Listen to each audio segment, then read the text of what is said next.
المؤمن الله يحفظك. طاقم كامل تشوف تيفي، تبارك الله عليكم.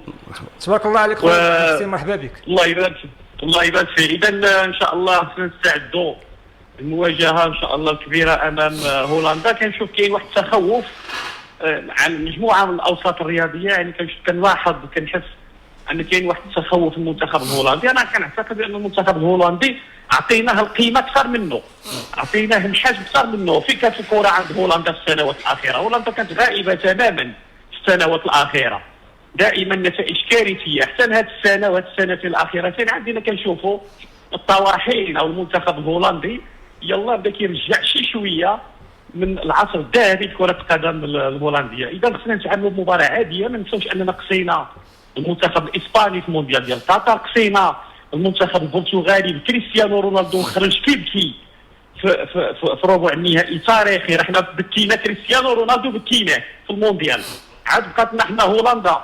اذا المنتخب عادي جدا، المنتخب الهولندي فعلا عنده بعض العناصر اللي هي محترمه، ولكن المنتخب الوطني قوي على مختلف الخطوط. هنا خصنا نشوفوا اللمسه والابداع السي وهبي. انا فقط حاجه وحده كنلوم السي وهبي في هذا المونديال هي هذا التضييع ديال الفرص. يعني شفت حتى الاعلام الاسباني في الاذاعات الرياضيه ديالو كيتكلم ان المغرب عنده هذا الاشكال الخطير جدا في التضييع ديال الفرص، لاننا كنخلقوا فرص كثيره وكنسجلوا عدد اخرين. اذا خصنا نخدموا على هذه النجاعه، على هذه الفعاليه. المنتخب الهولندي منتخب عادي بحالو بحال كرواتيا، بحال راه البرازيل حنا تعادلنا معاها وكنا غنربحوا في اعتبار هولندا. اذا بالنسبه لي المباراه في المتناول، وخصنا نكونوا قويين بثقه تامه واستغلال الفرص. شفنا الجزائر في المباراه الوديه راه ربحت هولندا في هولندا. هولندا ماشي شي حاجه، عندهم بطء كبير في الخط الدفاعي، فعلا عندهم القوه في الوسط، فعلا عندهم استغلال ارباع الفرص، ولكن خط الدفاع عندهم بطيء، عندهم واحد البطء خصنا نستغلوه، ولكن بشرط استغلال الفرص. ماشي فرصه، خصنا نستغلوا ربع فرصه. ولكن سجلنا 4 اهداف على منتخب هايتي. بالنسبه لك مازال ما حليناش المشكل؟ لا مازال ما حليناش، لان حدا هايتي راه خلقنا واحد 20 كره، راه 20 كره خصك تسجل 17. خاص الهامش ديال الخطا في الفرص. هذه كاس العالم، هذه ماشي كاس افريقيا ولا كاس الخليج العربي ولا البطوله. هذا راه المونديال كيسجلوا الهدف من ربع فرصه. اذا ما يمكنليش انا نخلق 20 فرصه سانحه ونسجل 4، معدل ضعيف.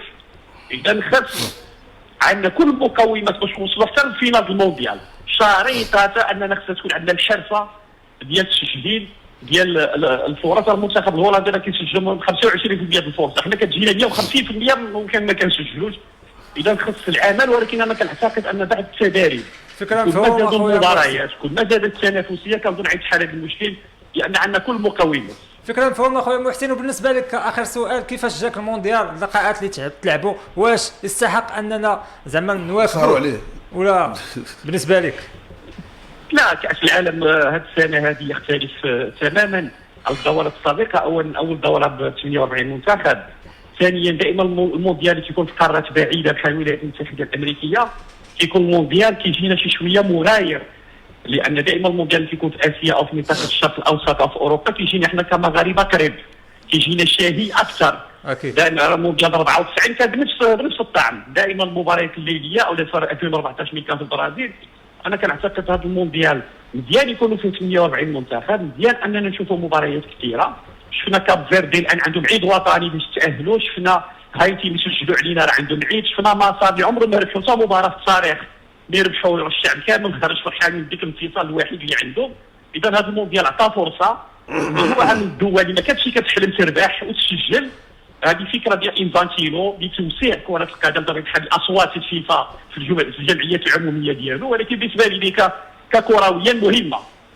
شكرا لك خويا محسن. اكيد التحليل ديالك في محله. والى